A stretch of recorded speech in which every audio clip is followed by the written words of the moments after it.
Hey, welcome back everyone. It is now December 16th of 2021, and ever since the very end of The Mandalorian Season 2 and The Bad Batch, a lot of Star Wars fans around the world have been really excited about what's to come by George, John, and Dave, as well as Bob Chapek, the Disney CEO, of what's about to be made possible for the new Star Wars universe ahead. This is Mike Zero. Make sure to subscribe if you're new to the channel for future Star Wars updates. Also, by the way, guys, I am on Twitter at Mike01 if you guys want to go ahead and give me a follow on there. I do post a couple of entertaining things on there from time to time, and make sure to interact with you guys further. So what's really exciting now is the fact that not only are we getting very close to the Book of Boba Fett series, but we're also getting very close to the marketing run for the ObiWan Kenobi TV show starring both Ewan and Hayden. This is really going to be an exciting time for the fans. We have the golden age of Star Wars for 2022, 2023, and so on and so forth. Basically, this entire decade is really going to be pretty much full of new Star Wars TV shows, movies, books, novels, and comics that's going to all work together to make up this new expanded universe. However, what's really intriguing has everything to do with, of course, Hayden Christensen. We already know that he is attached to numerous Star Wars projects. He will be reprising his role as Darth Vader and Anakin Skywalker in the Kenobi series, as well as Anakin Skywalker strictly for the Ahsoka Tano show, and a new unannounced third Star Wars TV show that he's going to be working on for, of course, that's going to be unveiled at Celebration.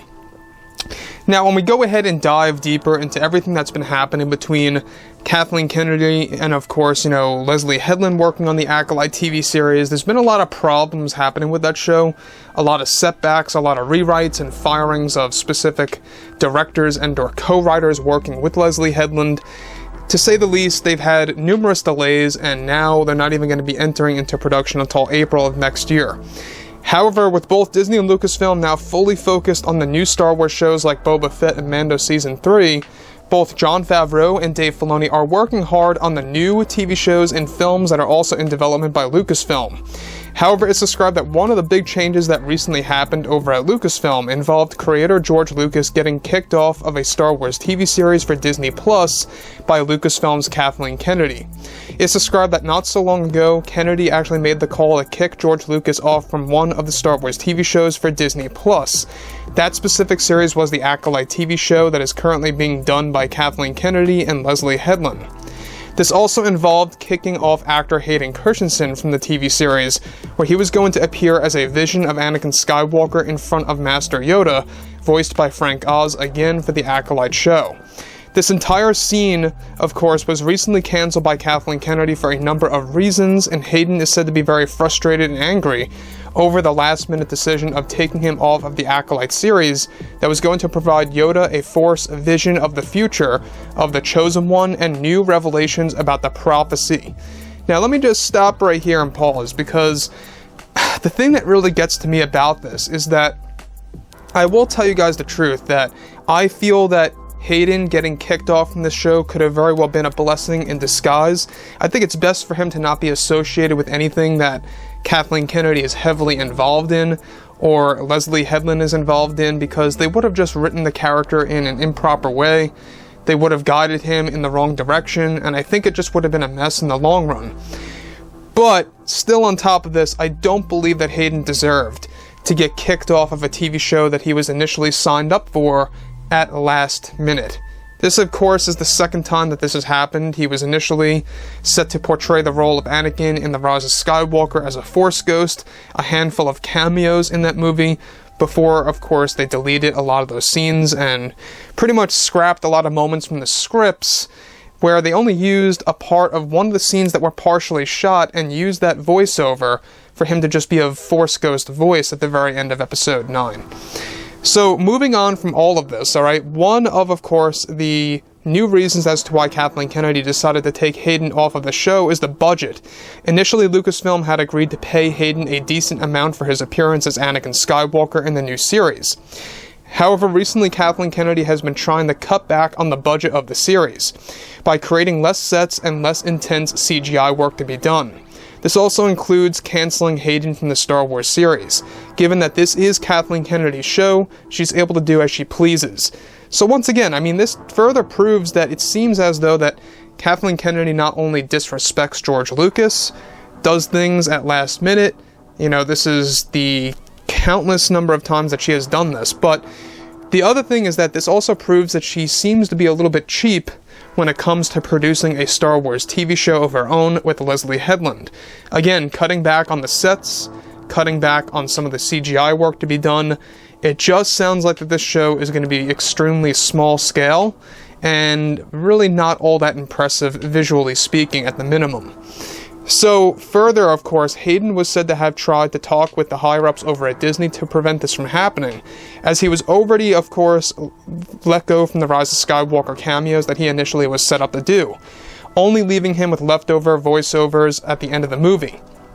Kathleen Kennedy also let go of Hayden from the Acolyte, as she is going to be doing some kind of retcons with Leslye Headland on the prophecy of the Chosen One, and that she is instead focusing on a vision of the original Chosen One before Anakin Skywalker.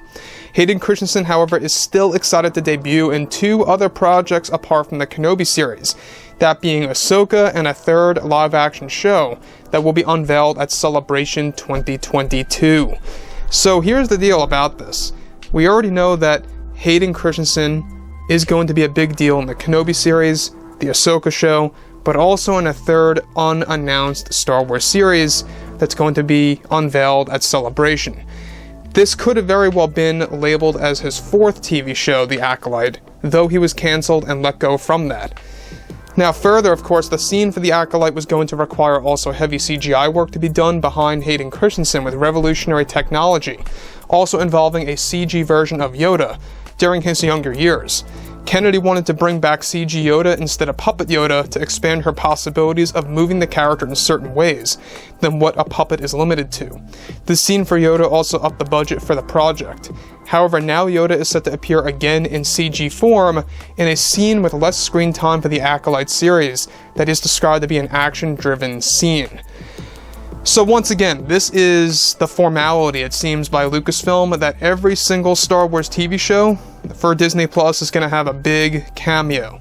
You know, if you look at Mandalorian Season 2, we had the Luke Skywalker moment, right? But we also had Ahsoka, Boba, and Bo-Katan, and others. Luke Skywalker was the real deal in Mando Season 2. Like, that was the ultimate cameo at the end. If you look at, of course, everything ranging from other projects that are being developed on, the Book of Boba Fett is said to have another major cameo at the end of that show that's going to tease something big for The Mandalorian Season 3, and so on and so forth. Basically, each show is going to have a big cameo of a beloved character that's going to lead to the next Star Wars TV show. I like that formality. I really like that. So, but the thing here about letting Hayden go, and the fact that Hayden did have a problem with this, I think it just goes to show you that Hayden is not really taking things lightly when it came to everything that happened with Episode 9. I mean, again, a great example is the fact that George Lucas never showed up for the premiere of that movie because of what happened with the creativity of the actual film. I mean, a lot of problems happened. So overall, I think that given that we have all these new projects by George, John, and Dave in the works, we're in good hands. Everything is moving along smoothly. I'm not too that much bothered over the fact that Hayden was let go from the Acolyte. I think it's a blessing in disguise to be honest here. So overall, guys, drop a comment below. Let me know about all of this in the comments, and if you guys did enjoy the content for today, do make sure to drop a thumbs up on this video to support the channel. I thank you all so very much for the kind support, and I'll catch you guys next time.